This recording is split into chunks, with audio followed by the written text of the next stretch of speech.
कल मैं अपनी फैमिली के साथ मूवी देखने गया था, demon slayer the infinity castle arc. जो तुम्हें पता ही होगा कितनी ज्यादा हाइप अप हुई थी। सोचो, मैं और मेरी मम्मी, जो उनकी एज 43 ईयर्स है, और एक मेरी छोटी बहन जिसकी एज 13 साल है, तो हम गए थे मूवी देखने। सोचो, मेरी मम्मी है, उनको इंग्लिश नहीं आती है, उनको हिंदी समझ आती है, उनको ना जापानीज चीजें समझ आती है, पर वो डीमन स्लेयर देख पा रहे हैं। बल्कि मैंने हिंदी में देखा स्टार्टिंग से एंड तक। हमने 4-5 महीने पहले डीमन स्लेयर देखनी स्टार्ट करी थी, और बिंज वॉच करते करते हम पहुंच गए उसके चौथे सीजन पे। और आने वाले टाइम में हमने उसकी मूवी भी देख ली, जो कि कितनी सही बात है ना, कि एक मतलब हमारी इंडियन जनता, यानी इंडियन पेरेंट्स भी अब एनीमे देखने लग जाएंगे। हालांकि मैं ज़्यादा एनीमे तो नहीं देखी है मैंने, सिर्फ मैंने डेथ नोट देखी है, वो भी इंग्लिश में देखी है शायद। हम अगर देखते हैं अपनी फैमिली को कि यार क्या कर रहे हो, हमें उन चीज़ों को मतलब रूबरू कराना चाहिए। हमारा ये वो हमारा एक कर्तव्य है उनको रूबरू कराना किन चीज़ों से। जैसे कि नई नई चीज़ें आ रही हैं, मुझे पता है कि 18+ कंटेंट वो नहीं देख सकते, पर जो तुम वो देख सकते हैं, जो तुम उनके साथ बैठ के देख सकते हो, तुम वो चीज़ तो दिखाओ उनको। जैसे कि डीमन स्लेयर, जिससे काफ़ी चीज़ें सीखने को मिलती है कि कभी हार नहीं मानना। तुम्हारे से बड़े दुश्मन, तुम्हारे से ताकतवर दुश्मन होंगे, तुमने कभी भी हार नहीं मारना। टीम वर्क के साथ काम करना है। अपनी फैमिली, जैसे कि तानजीरो अपनी बहन नाजुको को कभी नहीं छोड़ता है, जबकि वो डीमंस भी बन जाती है, वो तब भी उसका साथ नहीं छोड़ता है। वो सोचता है कि मैं उसके साथ मर जाऊंगा, पर बिल्कुल भी नहीं। यहाँ तक कि हमें विलन्स यानी डीमन से भी कुछ ना कुछ सीखने को मिल जाता है, जैसे कि अजाका और काफी सारे डीमन, जैसे मौजान की भी कोई ना कोई स्टोरी रही होगी। अकाजा एक ऐसा ह्यूमन था जिसको कभी भी खुशी नहीं मिली, जो अपने फादर का ख्याल रखता था बचपन से, जिसने कभी अपना बचपन नहीं देखा। उसका पूरा बचपन अपने पापा की सेवा करने में लगा रहा। वो चोरी करता था ताकि अपने पापा के लिए सिर्फ और सिर्फ दवाई और खाना लेके आए। डाइट की जरूरत थी, उसके पापा रोज पतले हो रहे थे। वो मार खाता था, इतनी मार कि एक बंदा उठ भी नहीं पाता, पर वो फिर भी मार खा के खड़ा होता था और अपने पापा का शाम को जाके सेवा करता था। पर इसी कारण जब उसके पापा को पता चलता कि मेरा बेटा चोरी कर रहा है, तो उसके पापा ने सुसाइड कर ली। फिर ऐसे ही करके उसे एक मास्टर मिलता है, जो कि उसको मुक्के से कंफू सिखाता है, मुक्के वाला कंफू।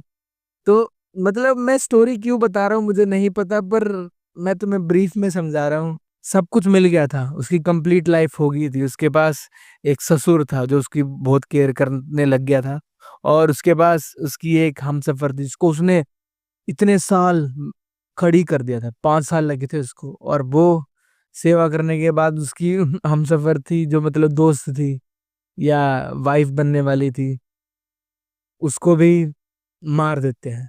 उसका एक डायलॉग होता है कि मुझे कमजोरों से नफरत है। हम फिल्म में यही चीज सोचते रहते हैं कि कमजोरों से नफरत तो यार बेकार चीज है ना, पर उसे उन कमजोरों से नफरत थी जो लड़ नहीं सकते। अगर तुम लड़ नहीं पाओगे, कमजोर रहोगे, पीछे से वार करोगे, तो तुम्हें अकाजा तुम्हें नफरत करेगा, या कोई भी। ऐसे ही हमारी नेचर है। हमें अगर किसी से लड़ना है तो उसको डट के लड़ना पड़ेगा। अगर मेरी किसी से लड़ाई है, मेरी यूट्यूब से लड़ाई है कि मुझे वीडियो बनानी है, मुझे एक अच्छा कंटेंट क्रिएटर बनना है, मुझे अपनी मेहनत से लड़ाई करनी है, कि कमजोर की तरह नहीं कि मैं गालियां दे रही यैपिंग करने लगा हूं कि यार मेरे को नहीं वीडियो बनानी, यार कल मैं वीडियो नहीं बना पाया। तुम्हें भी किसी से लड़ना है अगर, तो वो खुद से लड़ना है। तुम्हारी खुद से लड़ाई होनी चाहिए। तुम कमजोर नहीं हो तो तुम क्यों लड़ रहे हो? लड़ो, तुम खुद से एक बारी लड़ो। तुम्हें पता चलेगा कि कितने तुम कहाँ पे, किस मिट्टी में बने हो, किस पानी के अंदर उतर रखे हो तुम। अगर आज तुम नहीं लड़ पाओगे तो कभी भी नहीं लड़ पाओगे। आज ही लड़ना शुरू कर दो।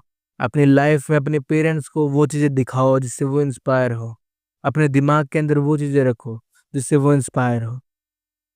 अक्सर एनिमे को कार्टून समझते हैं, पर लोग कितना कुछ सीख जाते हैं कार्टून से। ऐसे ही हमें हर चीजों से सीखने को मिल जाता है, हर दोस्त से सीखने को मिल जाता है। कभी ना कभी हार नहीं माननी है, कभी भी हार नहीं माननी है। मेहनत मैं करता रहूंगा। चाहे टेक्निकल वीडियो बनाई थी, बोला कि यार इतने सारे बंदे थे, बोलते थे कि हम तो सारा चैलेंज पूरा कर देंगे, तीन एक साल में 300 डेज का चैलेंज ले लेंगे वीडियो का। और आज वो कहाँ है मुझे भी नहीं पता। आज तो मेरा कोर्स भी नहीं अटेंड करते वो मेरी कॉल। पर मैं क्या हूँ, मैं वीडियो बनाने बिल्कुल छोड़ चुका था, पर मैं दोबारा स्टार्ट कर रहा हूँ।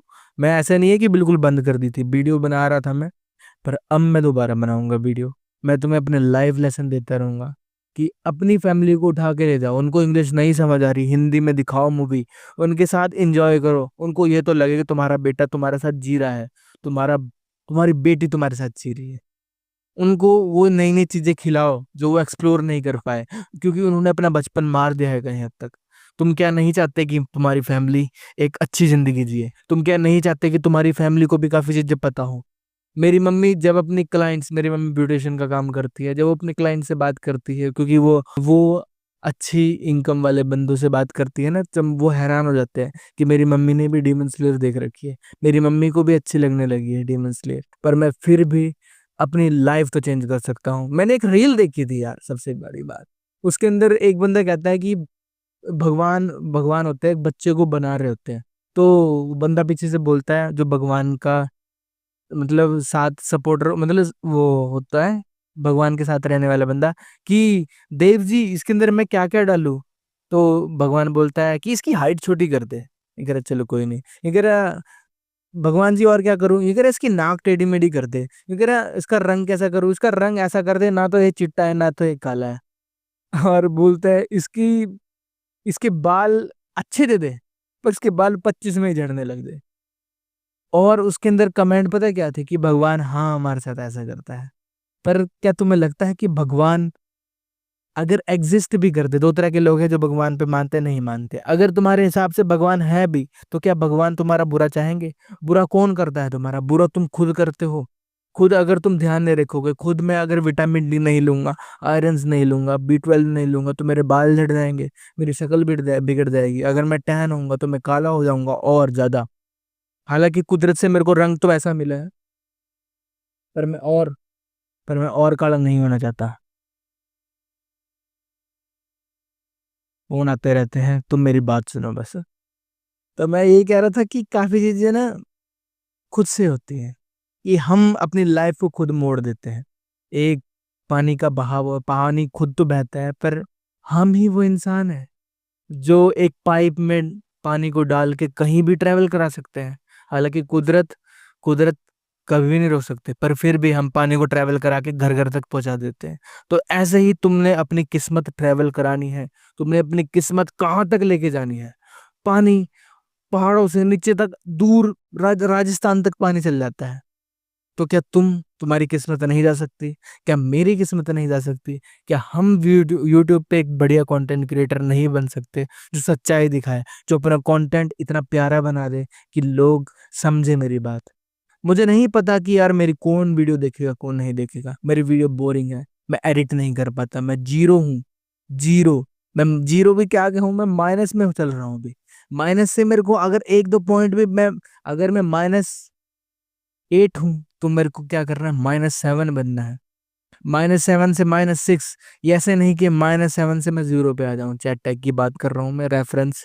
पर फिर भी मुझे शुरू करना है, और धीरे धीरे शुरू करूंगा मैं। ऐसे नहीं अचानक से मेरी वीडियो क्वालिटी अच्छी हो जाएगी, अचानक से मैं वर्ल्ड क्लास की एडिटिंग कर पाऊंगा। ऐसे तो मैं कंसिस्टेंट ही नहीं रह पाऊंगा। तो तुम भी जीरो से शुरू करो, जीरो से।